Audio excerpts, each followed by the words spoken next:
안녕하세요. 반려동물 훈련사 계획 세우기 발표를 하게 된 재활자립학부 1학년 진민우입니다.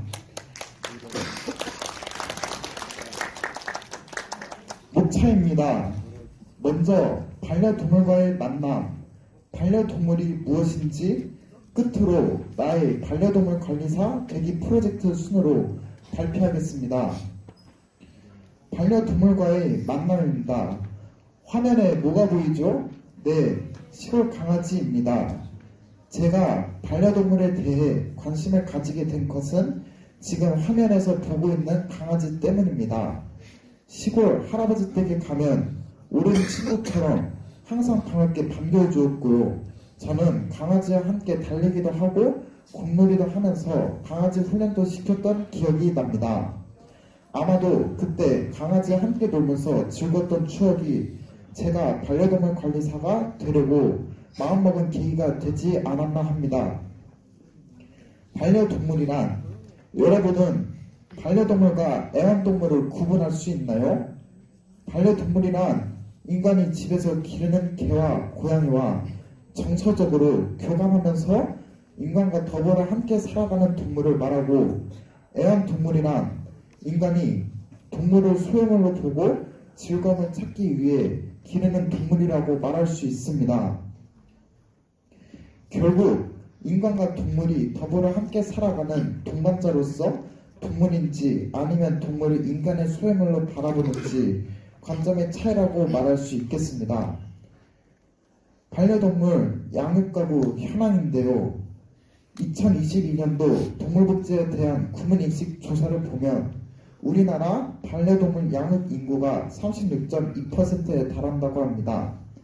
연령별로는 20대에서 42.3%로 가장 높고 30대와 60대에서 37.3%로 높게 나왔습니다. 주거 형태별로는 단독주택이 52.6%로 가장 높고 우리가 주로 살고 있는 아파트에서도 35.2%로 나타났습니다. 다음으로 반려동물 산업 규모 및 주거 형태의 변화에 대해 알아보겠습니다. 왼쪽 반려동물 산업 규모 그래프를 보면 2027년에는 산업 규모가 6조 원에 달할 것으로 예상하고 있어 반려동물 산업이 급성장하고 있는 것을 알 수 있고, 반려동물 산업은 우리가 살고 있는 주거 공간에도 영향을 미치고 있다고 합니다. 가운데 그림을 보면 우리가 여행하면서 숙소를 정할 때 반려동물과 동반 입실이 가능한지 여부가 숙소 선택의 중요한 요인으로 작용하는 것을 보여주고 있고, 왼쪽 그래프를 보면 반려동물 편의시설이 있는 아파트가 분양가도 높고 가격도 더 많이 상승한 것을 알 수 있습니다. 반려동물 관리사 역할입니다. 인구가 고령화되고 국민 소득이 증가하고 1인 가구 증가로 반려동물에 대한 선호도가 증가하면서 반려동물 관리사의 역할이 중요해지고 있습니다.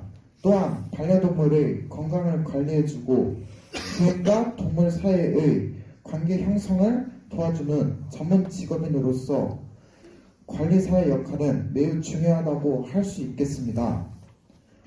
우리나라 반려동물 관리사 취업 전망입니다.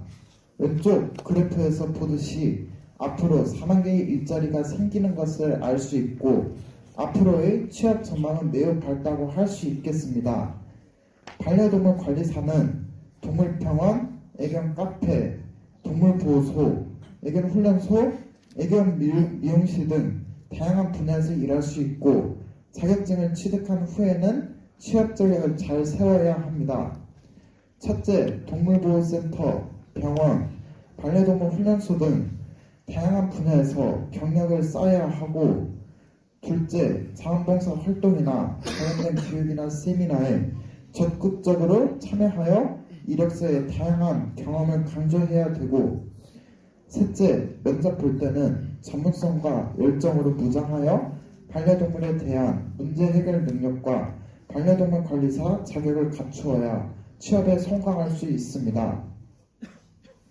반려동물 관리사 자격 취득 절차에 대해 알아보겠습니다.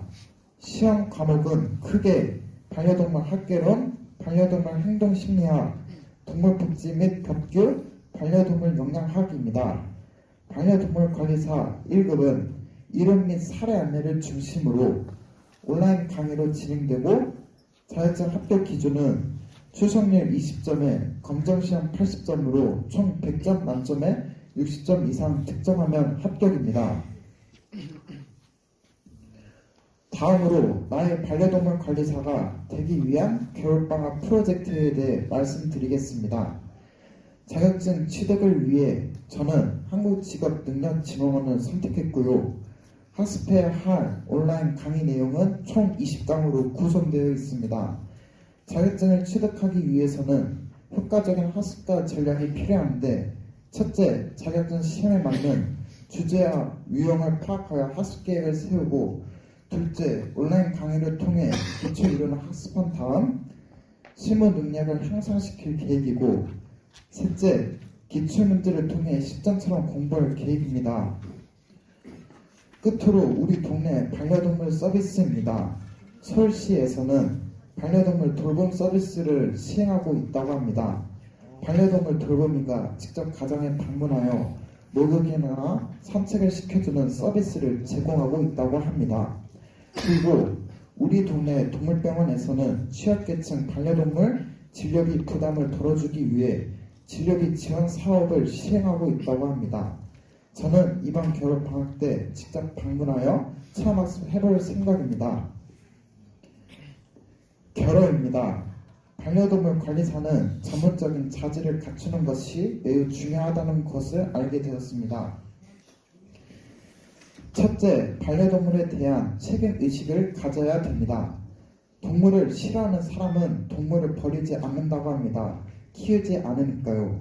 그런데 동물을 좋아하는 사람은 동물을 버린다고 합니다. 책임의식이 없으니까요. 우리가 반려동물을 기르게 되면 다양한 종류의 책임이 따르게 됩니다. 사료나 간식, 병원비 등 돈이 필요하고요. 눈이 오나 비가 오나 매일 시간을 내어 산책을 시켜줘야 하기도 합니다. 모두가 쉽지 않은 일이죠. 하지만 반려동물을 키우게 된 이상 끝까지 반려동물을 책임져야 합니다. 둘째, 반려동물 관리사에게 필요한 역량을 키워야 됩니다. 반려동물 관리사는 반려동물에 대한 깊은 이해와 전문적인 지식과 기술을 필요로 합니다. 동물과 관련된 직업을 가진 사람들에게 가장 필요한 역량은 동물을 사랑하고 이해하는 마음입니다. 셋째, 최고의 반려동물 전문가가 되어야 합니다. 전문성을 높이기 위해서는 반려동물에 대한 이런 학습 및 풍부한 실전 경험이 아주 중요합니다. 반려동물의 문제 행동을 파악하기 위해 보호자와 대화를 나누어야 하고 반려동물 행동교정 프로그램의 필요성을 설득해야 하기도 합니다. 반려동물 관리사는 반려동물과 교감하는 능력뿐만 아니라 보호자와 소통할 수 있는 대인관계 능력을 기르는 것도 필요합니다. 이상으로 발표를 마치겠습니다. 감사합니다.